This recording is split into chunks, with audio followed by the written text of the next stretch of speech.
Hey guys, how are you? So this video is going to go over your, let me pull up the material.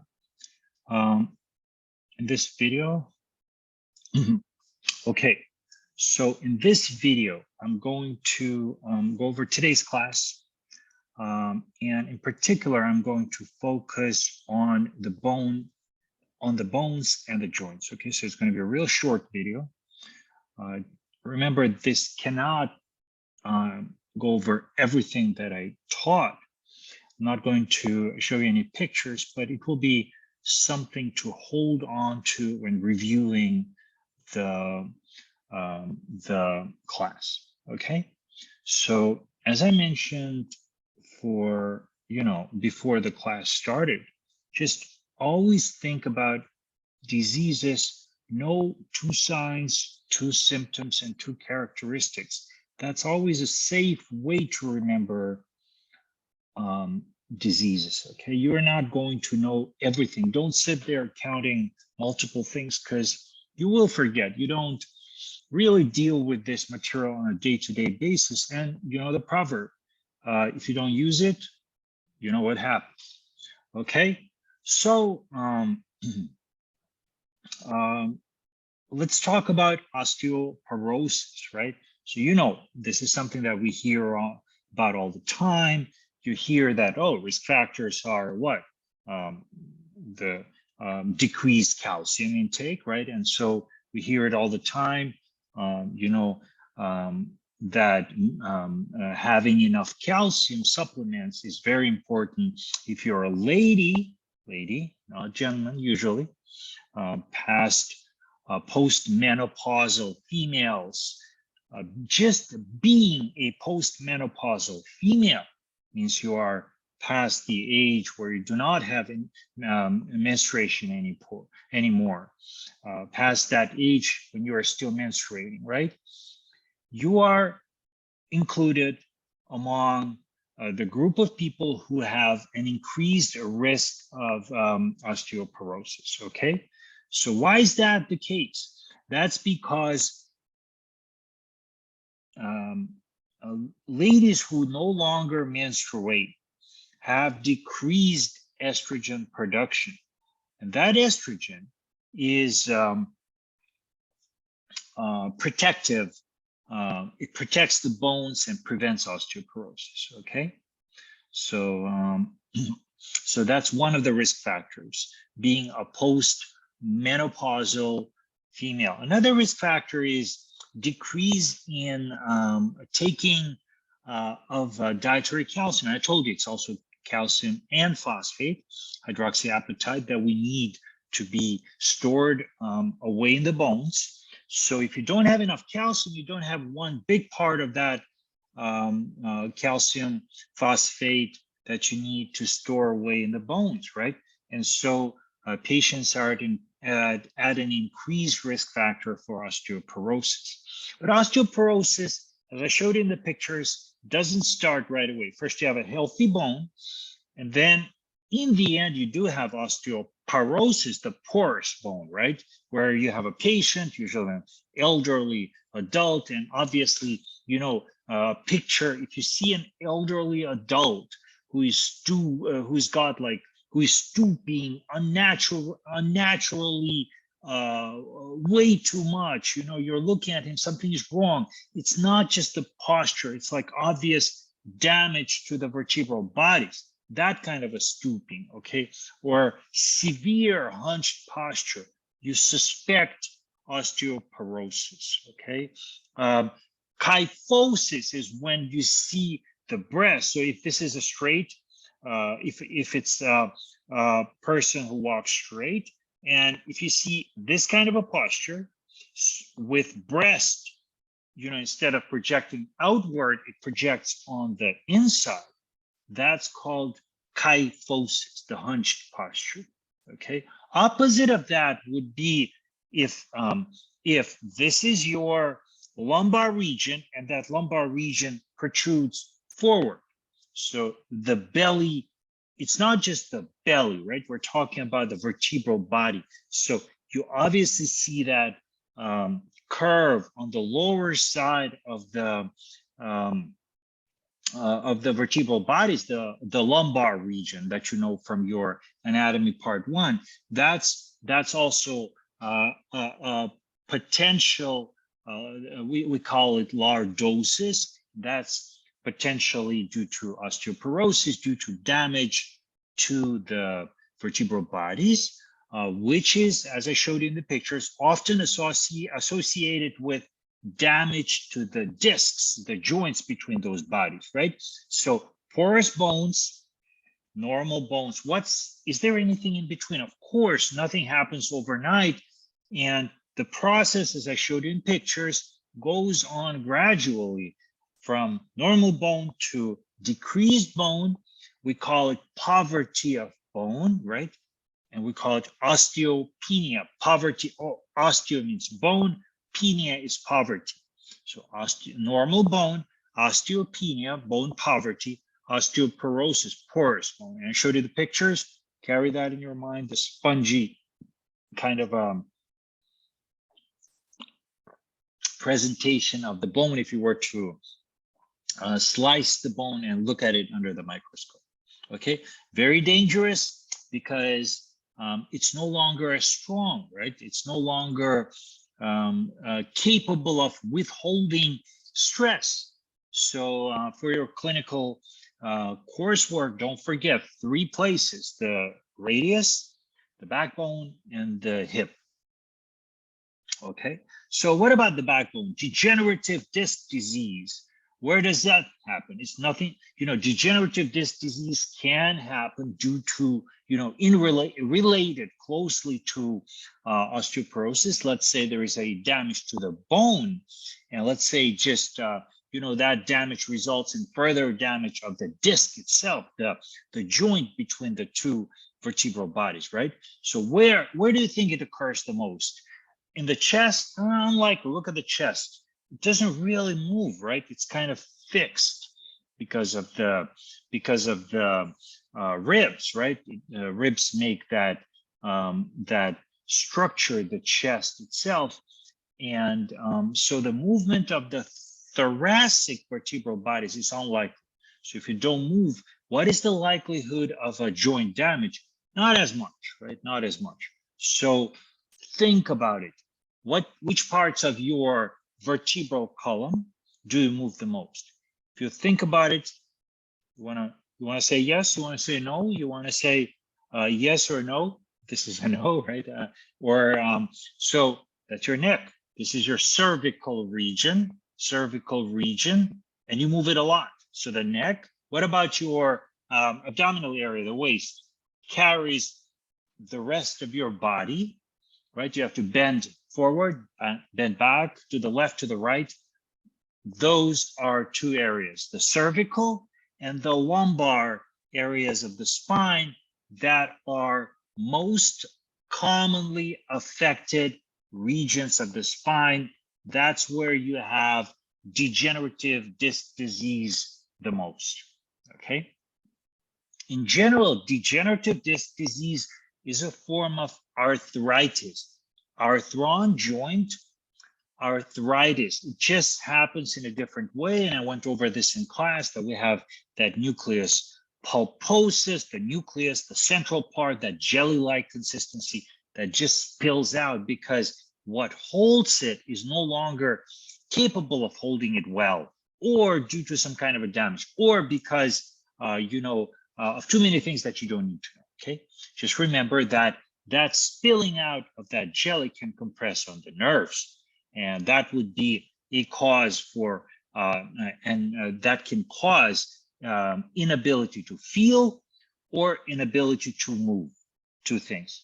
Those are the only 2 things that can happen. Either you can't feel whatever that feeling is, pain, temperature, where you are in space, right? Or you won't be able to move, whether it's your finger, toes, the leg, the rest of your body, the muscles, okay? So arthritis is a generic term for the joint inflammation. You need to know that. Remember, in osteoarthritis, that's a term, osteoarthritis, arthritis of the so-called bones. Osteoarthritis is a gradually progressive condition that most commonly affects the elderly. You don't really see very young people with them, although with severe, in very rare cases you may, okay? So as I mentioned in class, Heberdine's nodes are something that you might be able to see at, watch this. This is distal. This is a phalanx, right? So distal, this is the distal joint. This is the distal joint between two between the distal phalanx and the middle phalanx, right? So, so distal and middle phalanges, they have a so-called distal interphalangeal, between the two phalanges, interphalangeal joint. And that distal interphalangeal joint is where, if there is like a little swelling, we call it Heberdine's node, okay? What's so special about that Heberdine's nodes? That's a telltale sign of the osteoarthritis, okay, osteoarthritis. So it's distal interphalangeal joint, DIP, and it presents with a little swelling. And what you see there under the microscope is that you have, so what is, you see osteophytes, okay? That means you see little bony projections that grow around the joints. So remember that the joint has a cartilage here, and they rub on each other, right? And there is a fluid in between. There is a capsule. So here's a capsule, encapsulation. On one side there is bone, on another side there is a bone, and what touches is the cartilage, okay?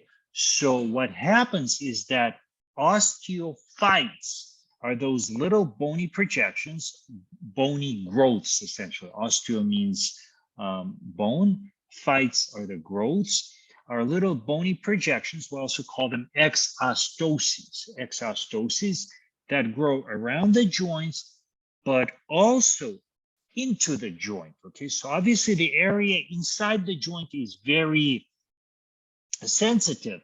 So you feel pain if you try to, and I've done that on one of my family members.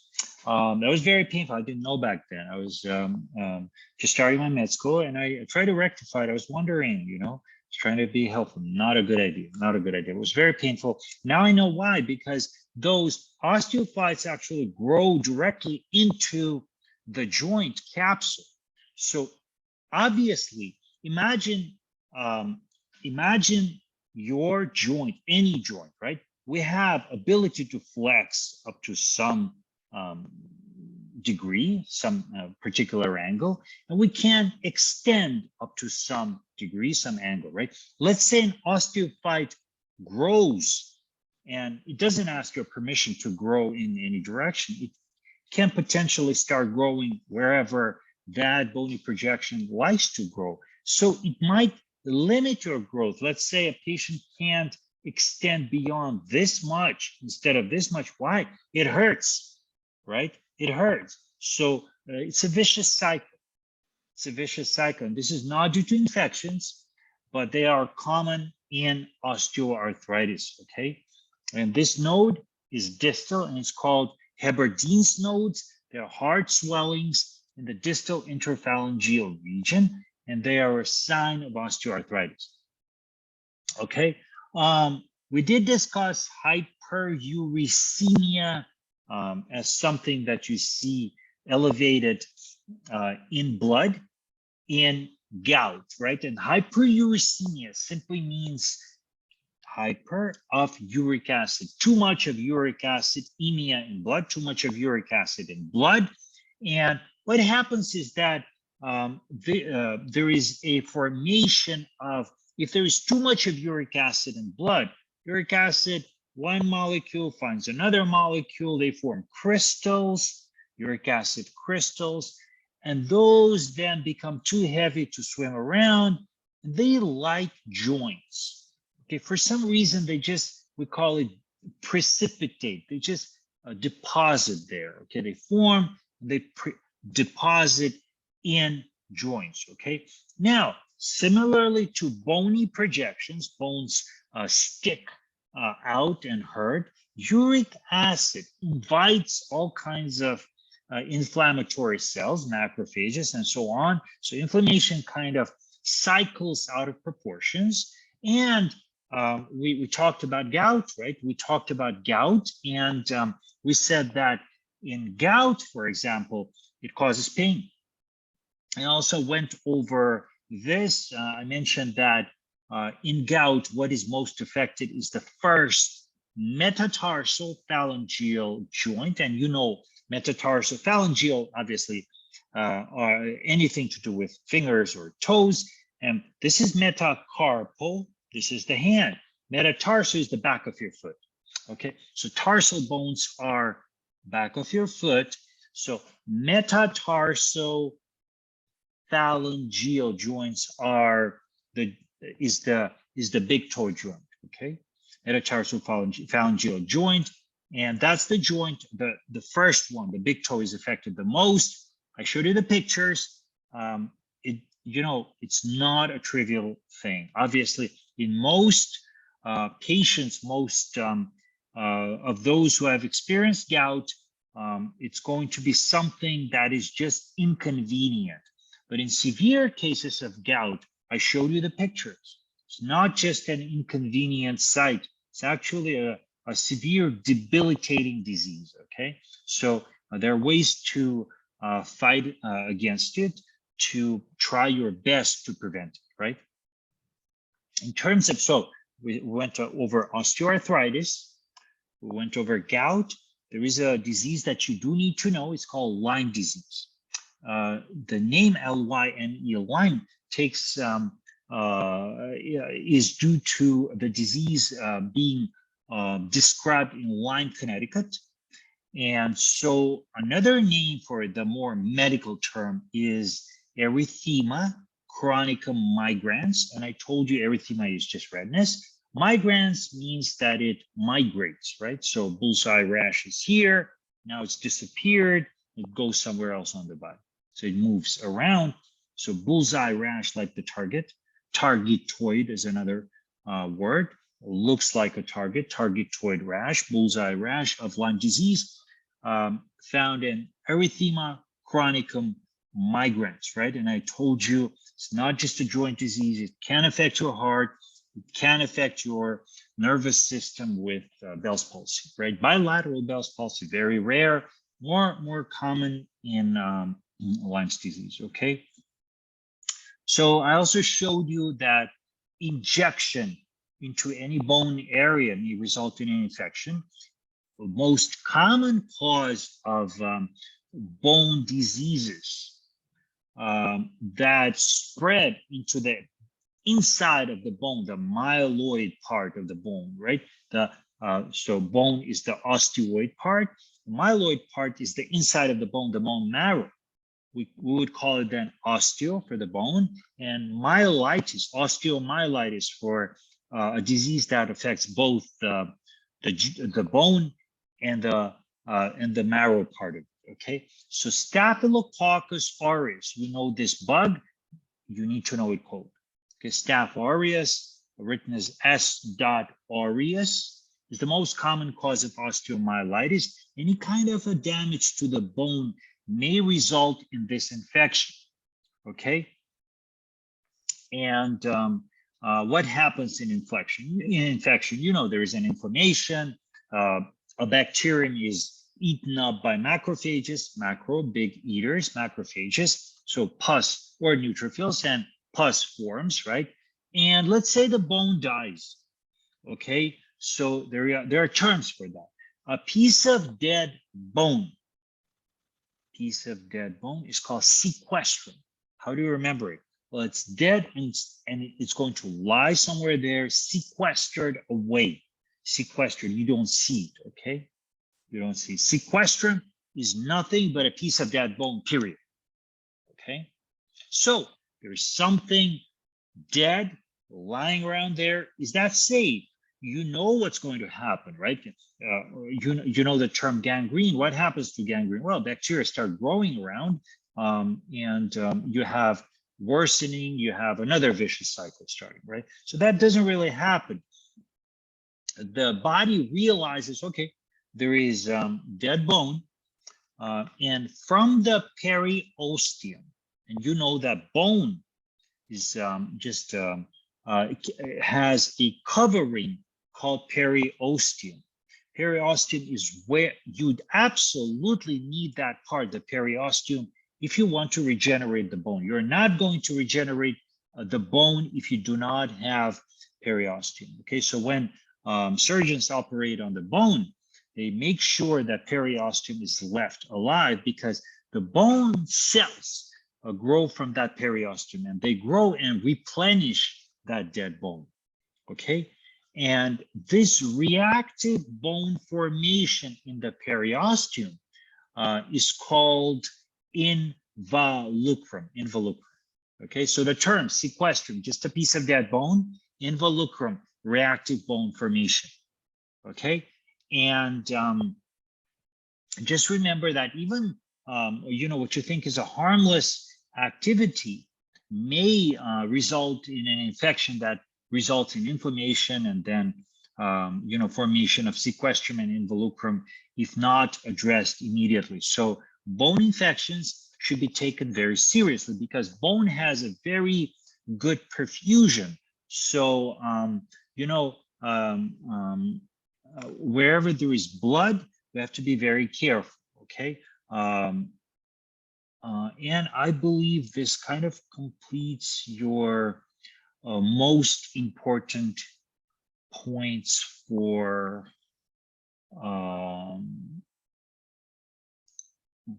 joint diseases, bones and joint disease.